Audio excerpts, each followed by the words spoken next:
What's up you guys? Welcome to another Java tutorial, and in this tutorial I'm going to teach you how to handle exceptions. So first things first, what the heck is an exception? An exception is something that will force your program to crash. In other words, it is this big error that you get right here that forces your program to stop. So the reason why I'm teaching you guys this is because whenever you build real software, like in a real company, if you ever got hired, you always want to assume that the user is stupid. In other words, that the user doesn't know how to use your program. So for example, if you ask the user to input his name or her name, they might have ignore this statement right here. It says enter your name. They're just gonna go ahead and enter their age. I don't know, because they might have not read it properly or something like that. But you always want to build your program in a way that it can handle errors or it can handle stupid users. So enough me talking, let's go ahead and do that. So let me just run this line of code right here to show you an example of an error or an exception, and to show you guys how you can easily handle it step by step. So I just created this program real quick because I didn't want to spend a couple minutes in the beginning of this tutorial to show you how you guys can get input from the user, because I've already explained it in previous tutorials. So this program is basically going to take input from the user, is going to take a name and an age, and I'm just going to store the name in a variable called name, and I'm going to store the age in a variable called age, and I'm just going to print them out. So let me run the program successfully the first time, and then I'm gonna try to mess it up the second time. So enter your name here, Mohammed. That's perfect. Enter your age. That's 20. Perfect. The program ran successfully and everybody's happy.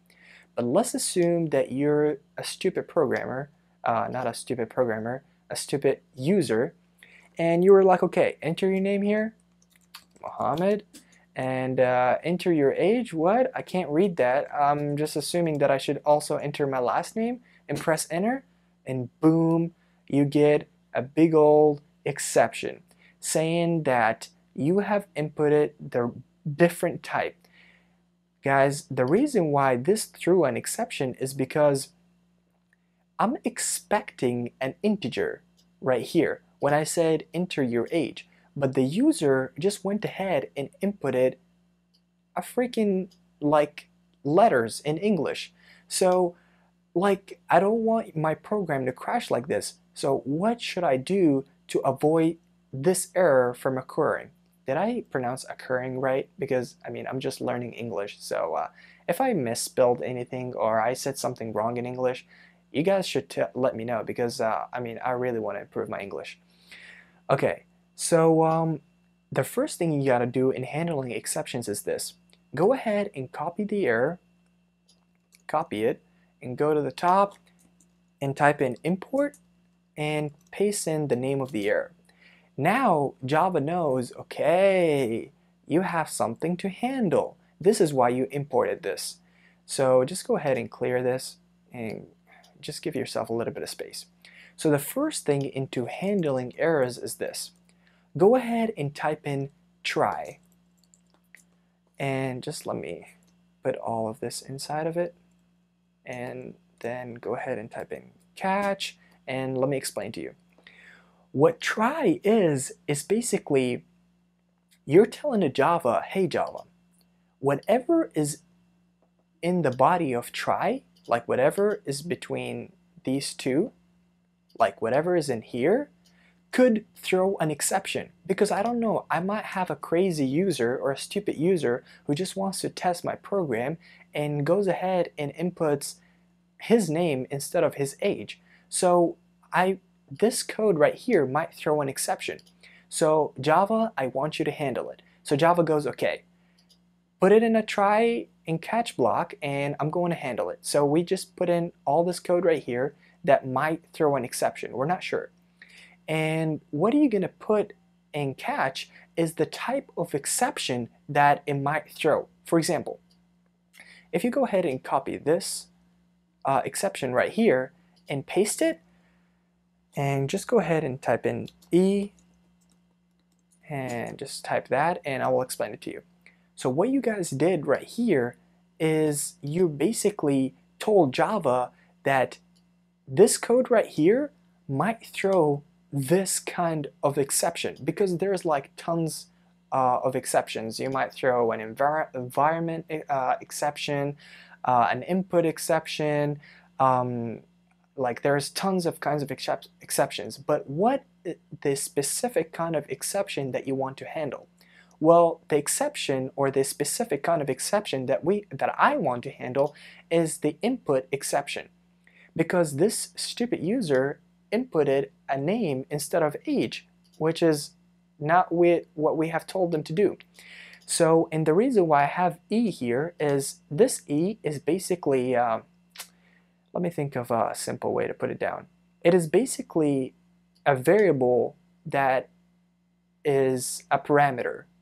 Does that sound confusing? So whenever any of these lines of code right here throw an exception, they're going to be passed right here as an argument. And if you ever like build methods, I mean, you guys did if you've been watching my tutorials, this is basically the type of exceptions, and this is basically a variable. Like this is you telling Java that, hey, I'm going to use this variable to do whatever I want with the exception. But let's just go ahead and type in system out println, and let's just go ahead and type in this is not what I told you to type. I don't know why it took me a minute to do that, but let's just go ahead and run this. So input your name here, okay, Mohammed, and I'm like, what? Enter your last name? Oh, okay, I can't see age. Oh, enter your last name? Oh, check this out, guys. You successfully were able to handle the exception. So the user goes, oh, this is not what I told you to type. Oh, what did you tell me to type? Oh, you wanted the age? Oh, okay, let me run the program again and type in my real age now. Oh, now it works successfully. Now you have successfully created a good program that can handle exceptions. And guys, I just want to tell you this before I let you go, because this is pretty cool. You can go ahead and type in E, which is the name of the variable right here, and just go ahead and type in dot, and you can use any of these methods to do a bunch of cool things to the error that you're handling. Like you can get a message, or you can use any of these options. Like the opportunities are endless. But in this tutorial, I just wanted to print simple thing out, because I just wanted to demonstrate it clearly for you guys. So this is how you can handle exceptions. This is how you can use try. This is how you can use catch. And yeah, this is pretty much what I have for you guys for this tutorial. So thank you guys for watching. Don't forget to subscribe, and I'll see you next time.